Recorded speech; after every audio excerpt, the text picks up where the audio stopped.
मनोजाचार्य प्रारंभ।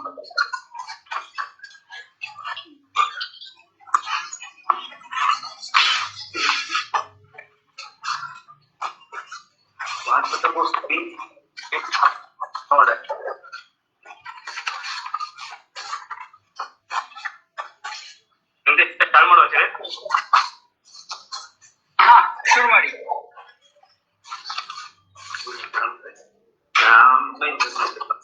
जय श्री कृष्ण। तपस्वाध्याय पूजार्थम विशेषं ते परिव्राट चक्रवर्तिनं श्री गुरुभ्यो नमः। हरि ओम।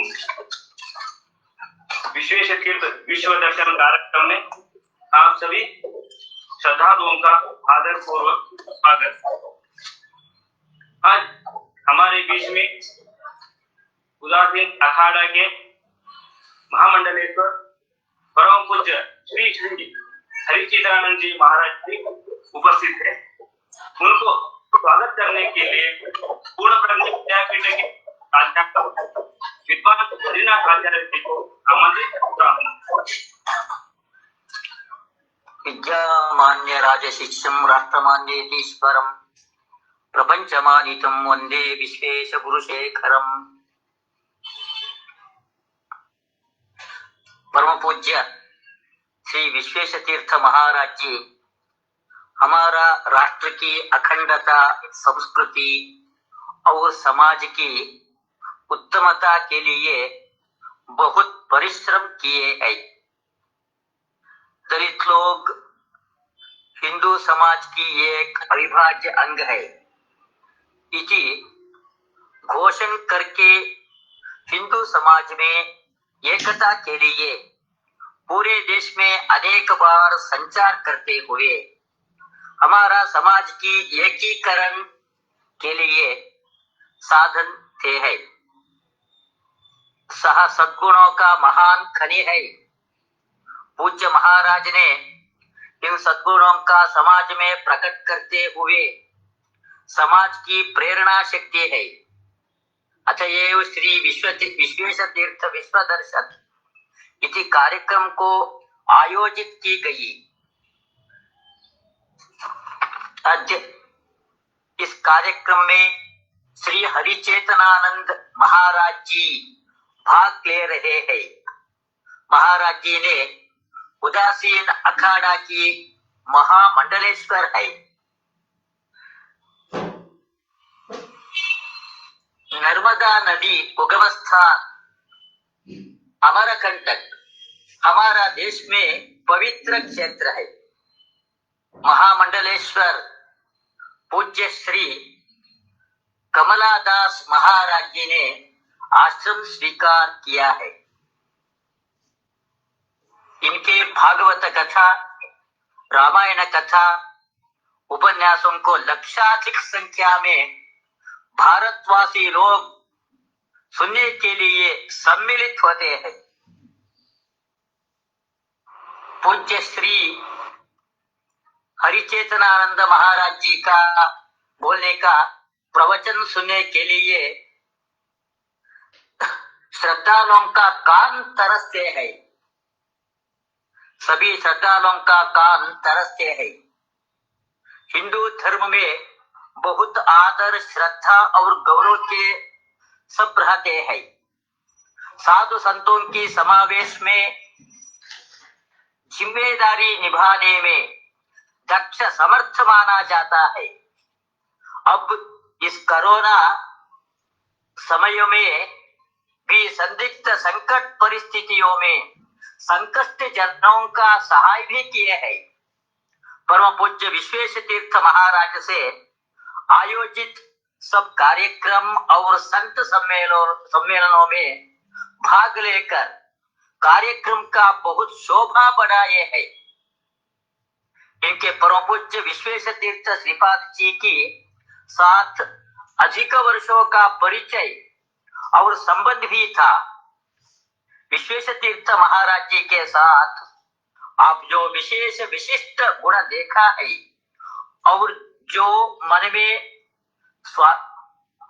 स्वामी से प्रेरणा मिला था, आप दोनों में अत्यंत मधुर क्षणों का, बांधव्य का भाव अब इस कार्यक्रम के द्वारा हम सबको उन अनुभवों को अभिव्यक्ति करे, इति प्रार्थना करते हैं।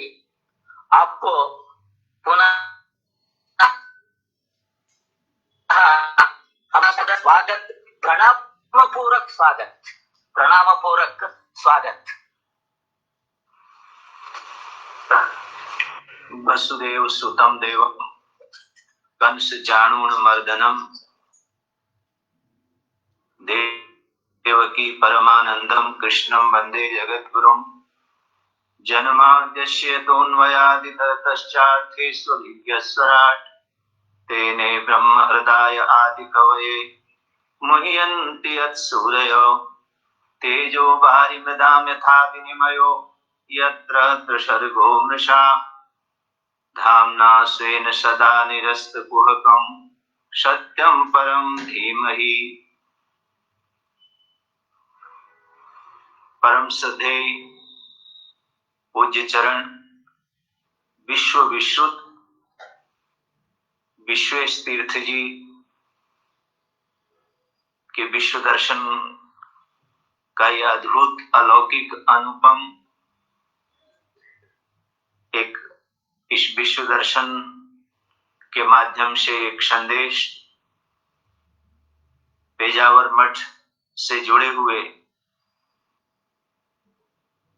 करोड़ों भक्तों तक पहुंच रहा है। मैं इस पीठ के वर्तमान में जो गादीपति हैं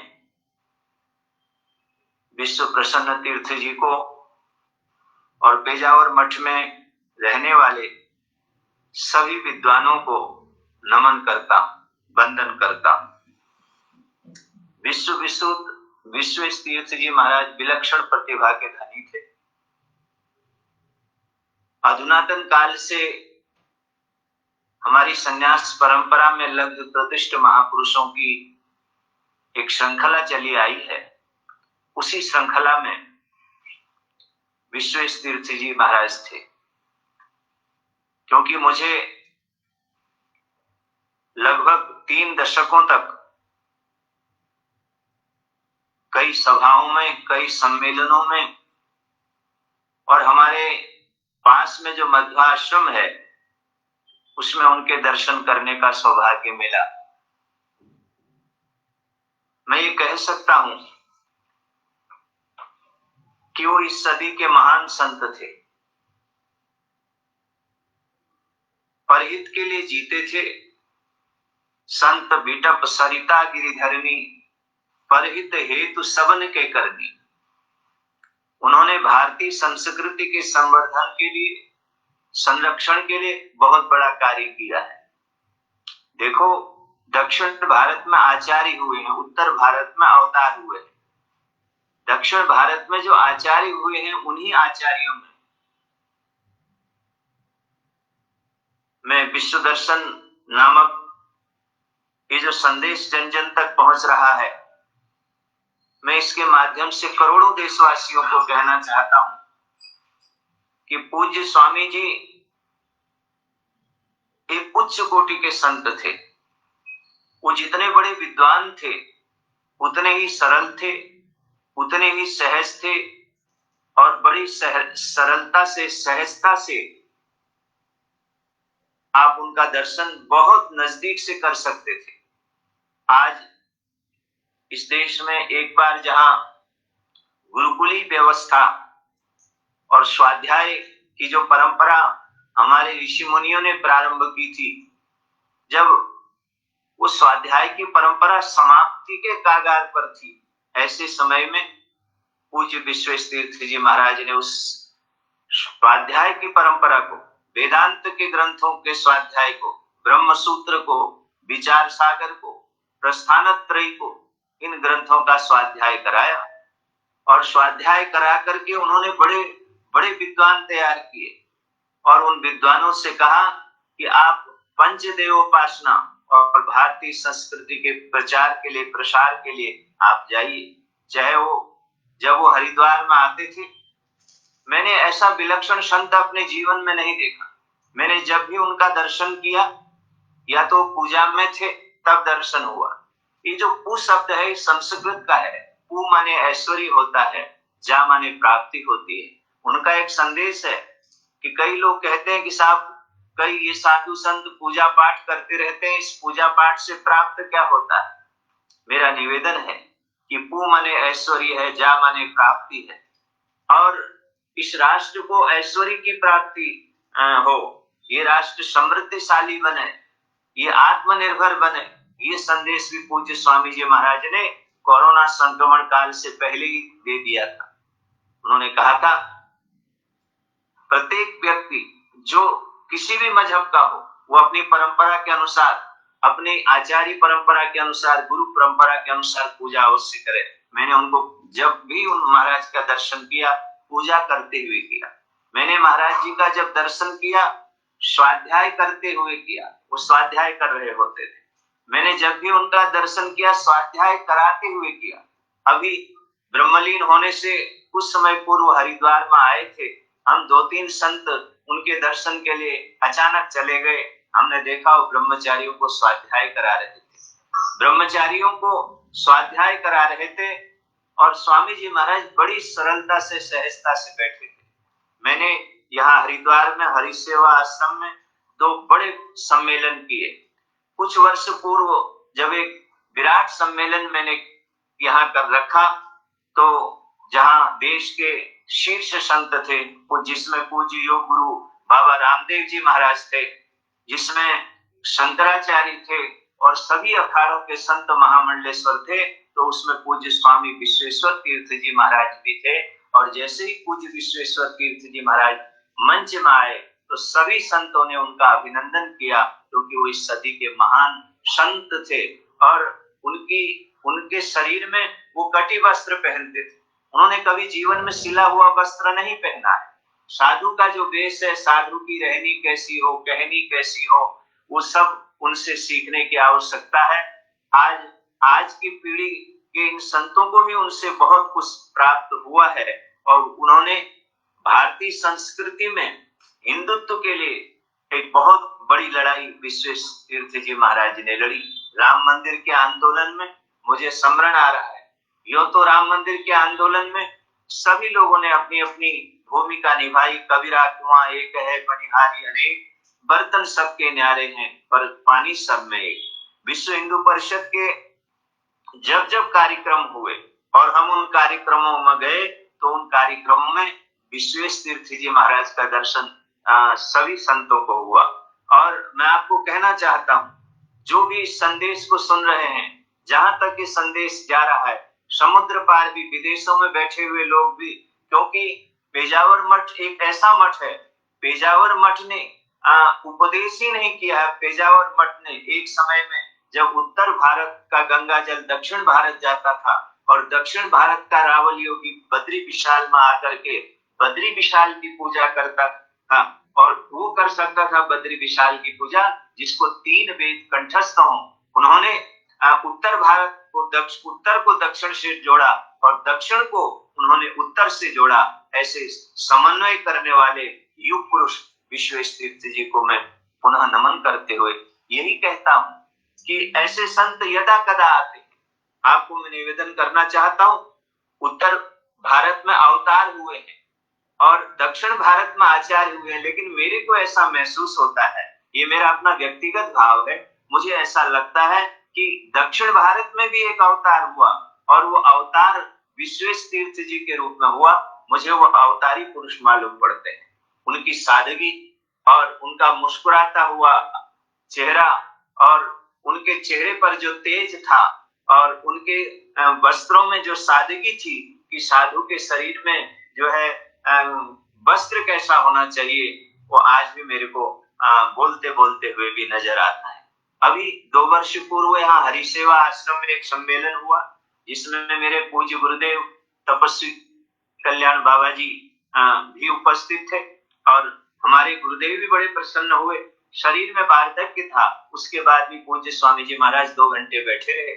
उसमें पतंजलि योगपीठ के जो है आचार्य बालकृष्ण जी भी थे और उसमें कई अखाड़ों के आचार्य महामंडलेश्वर थे, लेकिन जिन्होंने भी स्वामी जी का दर्शन किया और दर्शन से वो अभिभूत हो जाते थे। उनका उद्बोधन भी यहाँ हरिसेवा आश्रम में हुआ।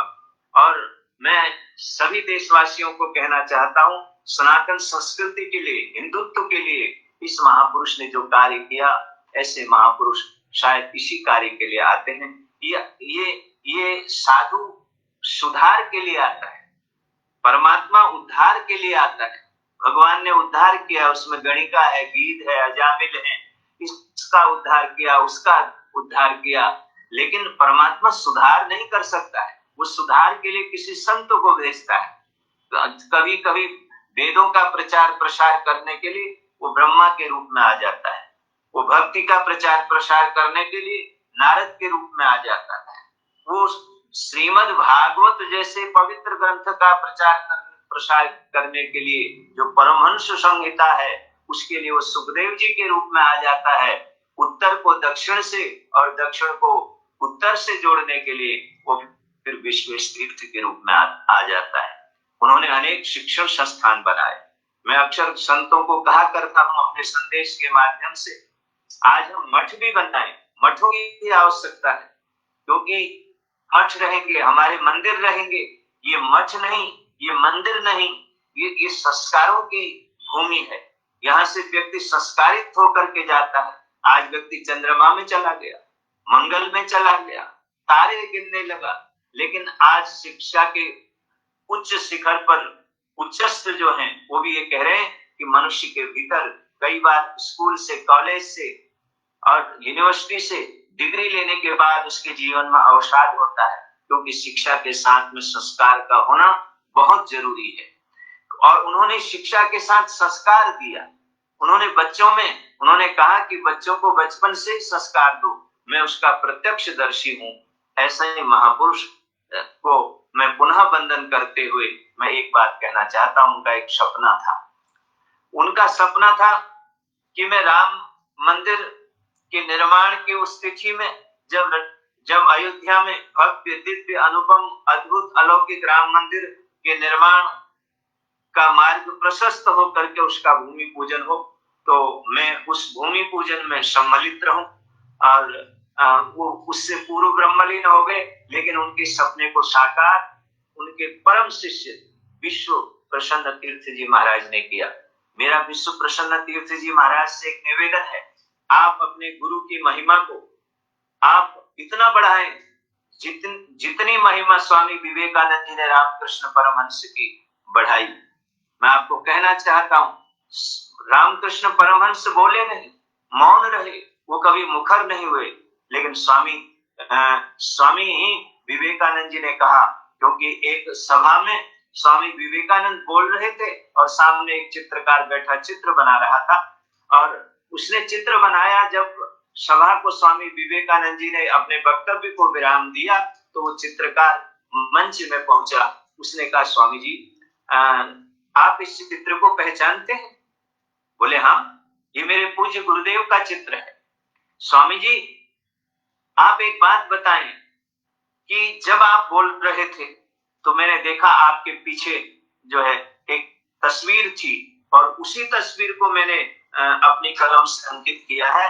तो तब स्वामी विवेकानंद जी ने कहा था, जब भी मैं बोलता हूँ मेरे गुरुदेव मेरे पीछे खड़े रहते हैं, और मेरे गुरुदेव जो बोलते हैं और वही मेरे अधरोष्टों से, वही मेरी वाणी से निश्चित होता है। ये मैं नहीं, ये मेरी वाणी नहीं, ये मेरे गुरुदेव की वाणी। आज के इस युग में जहां विश्व डिजिटल की ओर जा रहा है, और मैं ये कहना चाहता हूं कि आप अपने पूज्य गुरुदेव के संदेश को, जो आध्यात्मिक चैनल हमारे हैं, चाहे आस्था हो, संस्कार हो, सत्संग हो, उन चैनलों के माध्यम से आप घर घर तक पहुंचाएं, क्योंकि ऐसे संत कभी कभी आते हैं, और ऐसे संत समाज के उद्धार के लिए आते हैं। मैं उनकी एक विशेषता और आपको बताना चाहता हूं, ये शायद कम लोगों को मालूम हो। उन्होंने छुआछूत, उन्होंने अंतिम व्यक्ति में बैठे हुए, अंतिम पंक्ति में बैठे हुए अंतिम व्यक्ति को भी गले से लगाने का प्रयास किया। मैंने कई सभाओं में उनके इस संदेश को सुना और एक और हम बहुत आगे बढ़ रहे हैं, हम विकास की बात कर रहे हैं, लेकिन आज अंतिम पंक्ति में बैठा हुआ अंतिम व्यक्ति कह रहा है कि हमको आप कब गले से लगाओ। आदिवासी क्षेत्रों में, वनवासी क्षेत्रों में आज उन लोगों को, आदिवासियों को, वनवासियों को गले लगाने की आवश्यकता है। जो काम सरकारों का था वो इस राष्ट्र के संत ने किया और पूरी निष्ठा से किया। उन्होंने कहा किसी को निराश होने की जरूरत नहीं है, ये जो भेद है इस भेद को भी हमें समाप्त करना है। अब बहुत कुछ उनके बारे में कहा जा सकता है, उनके बारे में बहुत कुछ लिखा जा सकता है, लेकिन असित गिरीशमं स्यात् कज्जलं सिंधु पात्रे सुरतरवरुषाखा लेखनी पत्र मुर्वी लिखत यदि गृहीत्वा शारदा सर्वकालम तदविदितौ गुणानां मीशपारम नयाति। उनके गुणों की महिमा, संत की महिमा को कौन जान सकता है। हमारे यहाँ कहते हैं वेद न जाने भेद, वेद भी इनका भेद नहीं जान सकते हैं। ये तीन लोग लीला करते हैं, बच्चे लीला करते हैं, संत लीला करते हैं और परमात्मा श्री कृष्ण भी लीला करते हैं। और बच्चों की जो लीला होती है उसको श्रीमद् भागवत के 10वें स्कंद में कहा बाल लीला। बाल लीला जो करते हैं वो बच्चे हैं। उसके बाद संत भी लीला करता है। संत क्रिया से बधा हुआ नहीं है, करता हूं इति मन्यते का भाव संत के भीतर नहीं है, वो अकर्ता है। और परमात्मा भी लीला करता है और वो लीला अवतार थे और उनकी लीलाओं से, क्योंकि उसमें क्रिया नहीं थी, और उनकी लीलाओं को आज भी लोग आत्मसात कर रहे हैं। अब क्योंकि उनका हमारे यहाँ समाधि बोलते हैं और वहां दक्षिण भारत में उसको वृंदावन बोलते हैं। और उस उत्सव के अवसर पर, क्योंकि जो साधु है, जो संत है, वो कभी नहीं मरता है। ये जो मृत्यु शब्द है श्रीमद् भगवत गीता में मृत्यु शब्द नहीं है, श्रीमद् भगवत गीता में परिवर्तन है। कौमारम यौवनम जरा तथा देहांतर प्राप्ति धीरस्तत्र मोहिये। और मुझे आज भी ऐसा लगता है, आप लोग जितने भी पेजावर मठ से जुड़े हुए हैं, चाहे आप मध्वाश्रम हरिद्वार में आए, आनंद वन में आए, आप देखिए उन्होंने यहाँ जो मठ स्थापित किया, ये आनंद वन है। इसका वर्णन श्रीमद् भागवत महापुराण के महात्म्य में है। एक श्लोक में है, गंगा द्वार समीपे तु तटमानंद नामकम।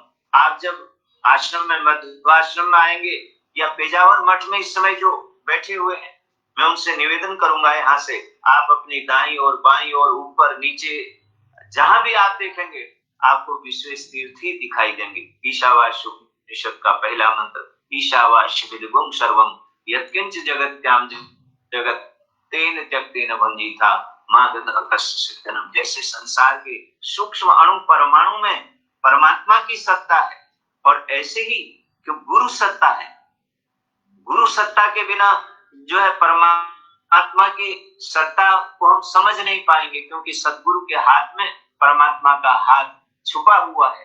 मार्ग बताने वाले तो सद्गुरु ही हैं। देव ऋषि नारद ने ध्रुव को मार्ग बताया था। चतुर्थ स्कंद कभी आप देखें, तत्तात गच्छ भद्रम ते यमुनायास्तटं शुचि पुण्यम मधुबनम यत्र सानिध्यम नित्यदा हरे। हमने उस महापुरुष में वेदांत को भी देखा, हमने उस महापुरुष के जीवन में श्रीमद् भागवत को भी देखा, हमने उस महापुरुष के जीवन में श्रीमद् भगवत गीता को भी देखा। और वास्तव में वो पुराण पुरुष थे, वास्तव में वो पूर्ण संत थे।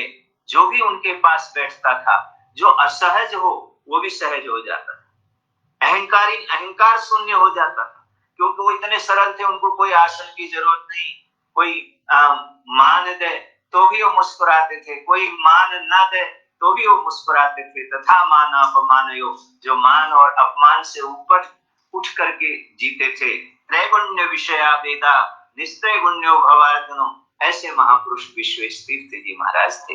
मैं पुनः संस्था को बहुत साधुवाद देता हूँ।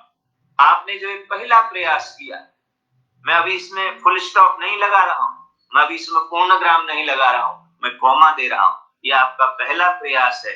सच्चा शिष्य वो है जो अपने गुरु के विचारों को, अपने गुरु की जो तेजस्विता है, अपने गुरु का जो विचार है, उस विचार को जन जन तक पहुंचाए।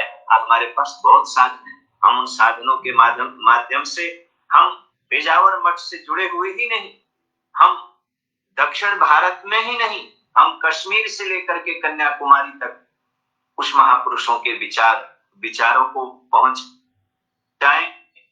उनका विचार जीवन में परिवर्तन